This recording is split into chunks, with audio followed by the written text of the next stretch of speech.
જય શ્રી કૃષ્ણ મિત્રો, આપ જોઈ રહ્યા છો યુટ્યુબ. આપ સૌનું મારી યુટ્યુબ ચેનલમાં સ્વાગત છે. મિત્રો, આજે મંગળવાર અને અમાવસ્યા માટે આ અમાવસ્યા ભૌમવતી અમાવસ્યા કહેવાય છે. આજે હનુમાનજીની પૂજા ઉપાસનાની સાથે પિતૃ તર્પણ, શ્રાદ્ધ, પિંડદાન આદિ થશે. આજે ભૌમવતી અમાવસ્યા વ્રત કથા સંભળાય છે અને આ કથા સાંભળવાનું ખૂબ જ મહાત્મય છે. મિત્રો, ભૌમવતી અમાવસ્યા એટલે ભગવાન મહાદેવને પ્રિય હનુમાનજીની પૂજા ઉપાસના સાથે પિતૃ શ્રાદ્ધ, પિંડદાન આદિ આજે થશે અને આપ મહિમા, પૂજન વિધિ તથા આજના ખાસ ઉપાય આપણે આ વિડીયોમાં જાણવાના છીએ. જો આપને આ વિડીયો પસંદ આવે તો લાઈક કરજો, શેર કરજો, કમેન્ટ કરજો. આપ આ ચેનલ પર પહેલી વખત જોઈ રહ્યા છો તો સબસ્ક્રાઈબ કરી લેજો, જેથી આવનારા નવા વિડીયોની માહિતી આપ સુધી તુરંત પહોંચી શકે. ધન્યવાદ. ઓમ નમો હનુમતે ભયભંજન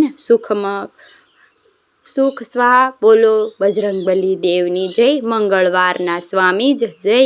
મિત્રો, મંગળવાર કે જે હનુમાનજીનો જન્મ ઉત્સવ મનાવાય છે, મંગળવારે હનુમાનજીની ખાસ પૂજા થાય છે. હનુમાનજીને સોલા ચડાવાય છે. ધૂપ દીપ નિવેદ મીઠાઈનો ભોગ લગાવીને ભગવાનની પૂજા ઉપાસના કરી તુલસી દલ સમર્પિત થાય છે. કહેવાય છે કે આ રીતે પૂજા કરવાથી કળયુગ સંબંધિત જે દોષ હોય, ગ્રહ પીડા નડતર છે, તે પછી જાદુ ટોલા આદિને જે અસર થાય તે જાણે અજાણે થયેલા દોષ પાપ છે તે નષ્ટ થાય. કારણ કે 7 ચિરંજીવોમાં શ્રી હનુમાનજી એક ચિરંજીવી દેવ છે, જે આજે પણ ભક્તો આશીર્વાદ આપે છે, ભક્તોની મનોકામના પૂર્ણ કરે છે. એવો આ શુભ મંગળવાર કે હનુમાનજીને પ્રિય વાર છે, એવો આ શુભ મંગળવાર અને સાથે અમાવસ્યાનો સંયોગ થવા જઈ રહ્યો છે. માટે આ અમાવસ્યા મંગળવારે કે ભૌમવતી અમાવસ્યા કહેવાય છે. શાસ્ત્ર અનુસાર આ દિવસે પિતૃ તર્પણ, શ્રાદ્ધ, પિંડદાન આદિ કરવાથી પિતૃદોષ શાંત થાય છે. ઘર પરિવારમાં સુખ શાંતિ ઉન્નતિ બની રહે છે. જ્યોતિષ શાસ્ત્ર અનુસાર આ વર્ષે મહામાસની અમાવસ્યા તારીખ 17 ફેબ્રુઆરી 2026 મંગળવાર દિવસે મનાવવાની રહેશે અને આજે સૂર્યગ્રહણ. ધાર્મિક માન્યતા અનુસાર મંગળવારે અમાવસ્યાનો સંયોગ દુર્લભ સંયોગ છે. આ દિવસે કર્જમાંથી મુક્તિ માટે, મંગળ દોષ નિવારણ માટે અત્યંત શુભદાયી દિવસ મનાય છે. આજે મંગળદેવની પૂજા ઉપાસના થાય છે. જે ગ્રહો સેનાપતિ મનાય છે, મંગળનાથ મહાદેવ છે, ઉજ્જૈન નિવાસ છે, તેમની પણ પૂજા ઉપાસના કરીને ભક્તો મંગળ સંબંધિત દોષ દૂર કરી શકાય છે.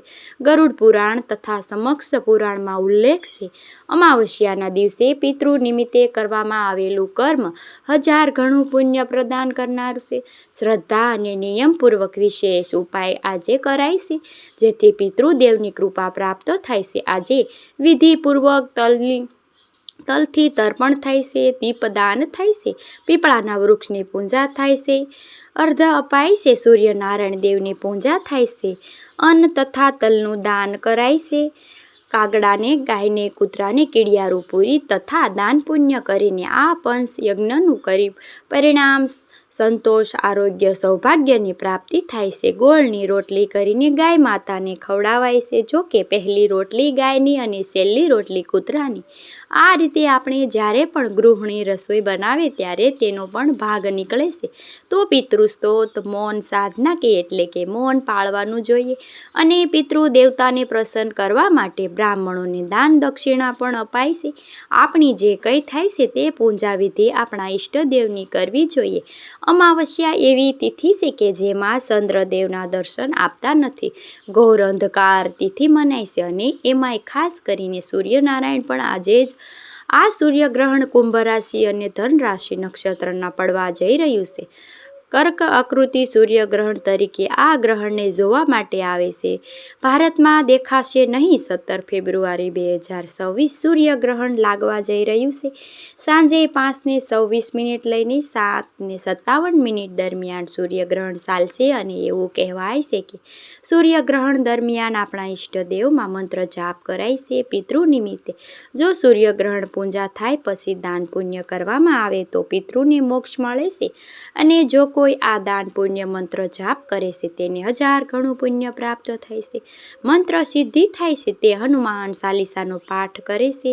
બહુ કે સુંદર કાંડ આદિ પાઠ કરી શકાય છે. માન્યતા છે કે અમાવસ્યાના દિવસે પિતૃના નિમિત્તે જે કંઈ આપણે દાન પુણ્ય કરીએ પિતૃને ઋણ આપણી ઉપર તેમાંથી મુક્તિ મળે છે. પિતૃદોષમાંથી મુક્તિ મળે છે. મહાદેવની પૂજા ખાસ થાય છે. મહાદેવ શિવલિંગ જોઈને શિવલિંગ ઉપર કાચું દૂધ, ગંગાજળ અથવા સાદું જળ, બીલીપત્ર, કાળા તલ, સફેદ તલ તથા ભાંગ, ધતુરો કોઈ પણ સામગ્રી આપણી પાસે હોય તે ચોખા હોય, મિક્સી, સર્વ કાંઈ ભગવાન મહાદેવને શિવલિંગ ઉપર અર્પિત કરાય છે. ત્યારબાદ આ હતું પોમ અમાવસ્યાનું મહાત્મય. મિત્રો, મને સાંભળવા માટે ધન્યવાદ. આપ સૌને મારા જય શ્રી કૃષ્ણ.